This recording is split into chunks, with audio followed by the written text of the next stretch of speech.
Announce the first official results of its presidential elections quite soon.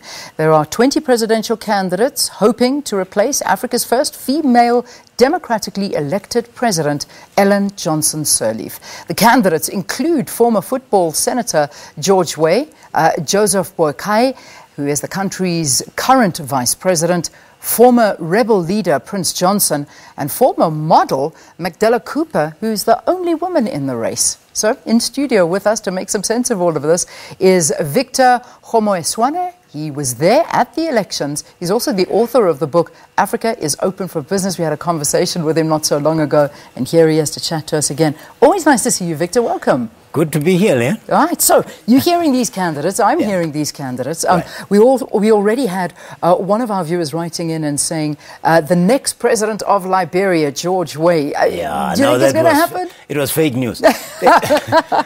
What happened was yesterday, I think, let's say 24 hours ago, somebody tweeted, because he was leading. He has been in the lead for most of the time. Okay. But let's remember, it's only 40% or so of the votes counted. Yeah. So it's early days yet. But he is leading, and I was in Monrovia, which is part of the Montserrat County. There are 15 counties, which we can call provinces in South African languages, 15 of them. The biggest is Montserrat, where Monrovia is, and that's where he's from. Judging by the sentiments of, I went to 5 voting stations, and most of the people were talking about, we're voting for change, we're voting for change. And that's the slogan of his party, the Congress for Democratic Change. He's up against the man they call Uncle Joe, 72-year-old or so, Joe Boakai, who is the current president, deputy president. Yeah. The problem with Joe Boakai's campaign of the Unity Party is that his own president, Johnson Sirleaf, has not supported him. She has not been campaigning for him, so he was almost on his own. Okay. And that's the problem, because what that does, it weakens your campaign. Yeah. But most of all, the bulk of the voters I saw were young.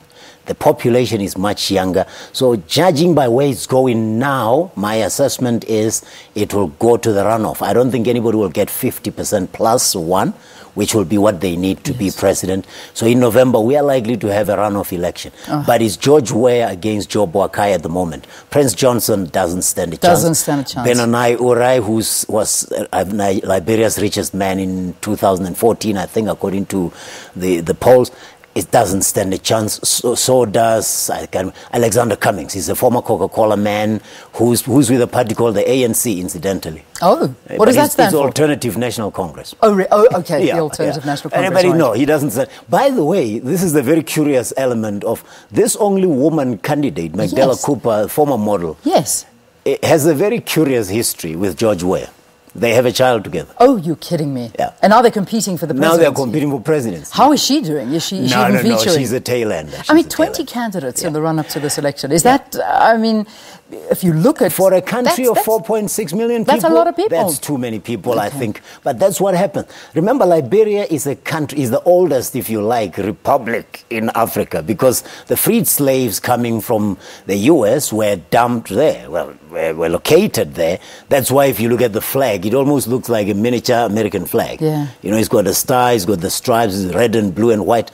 So it is actually Liberia. The capital, Monrovia, is after American President James Monroe, who was a very big campaigner for the freeing of the slaves.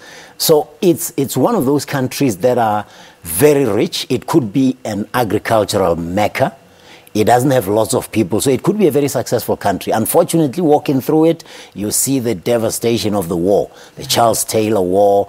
Again, a curious angle is that George Weah, who's leading, his running mate for deputy president is, surprise, surprise, the former wife of Charles Taylor. Goodness me. So it's a very mixed... This is a triangle.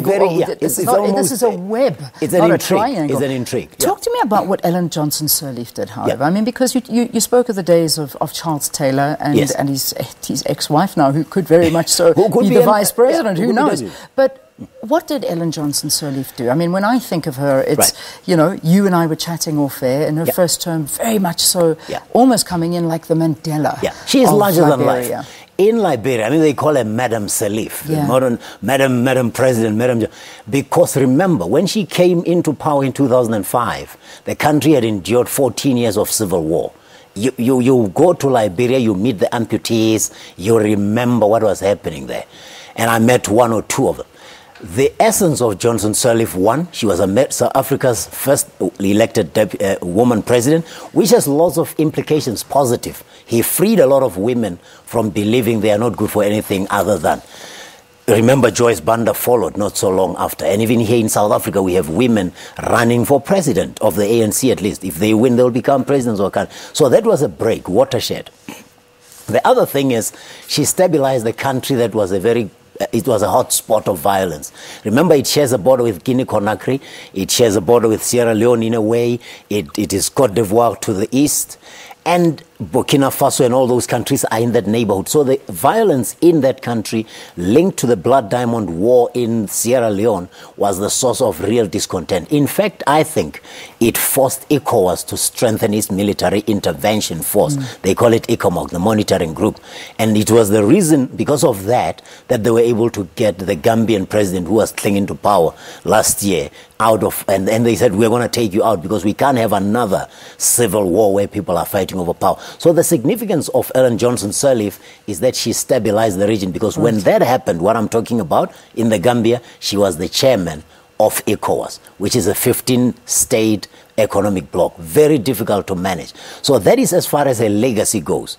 She stabilized the country. She created some institutions. The second term, starting 2011, it wasn't very good news for her, because then she presided over what many people call rampant corruption. She created institutions, but she didn't follow through in her second term. All right. Victor, I want to carry on talking to you all day, because I know you were also in Kenya. You also observed the elections there in Kenya. In Rwanda as well, And Rwanda. Just one last prediction for me. Who is the right man or woman to take Liberia forward from here? The people of Liberia will decide. It looks like it's going to be Uncle Joe or George Weah. I suspect I'm leaning towards George Weah just because of the youth demographic that Liberia has. But we'll have to see in November, I suspect, that's where we're going for a runoff election. All right, Victor, thank you for talking to us. Always a pleasure to have you here in studio with us. Victor Kgomoeswana, who is the author of Africa is Open for Business, also analysing the elections and doing a fantastic job for us here. Thank you again, Victor. Been a pleasure.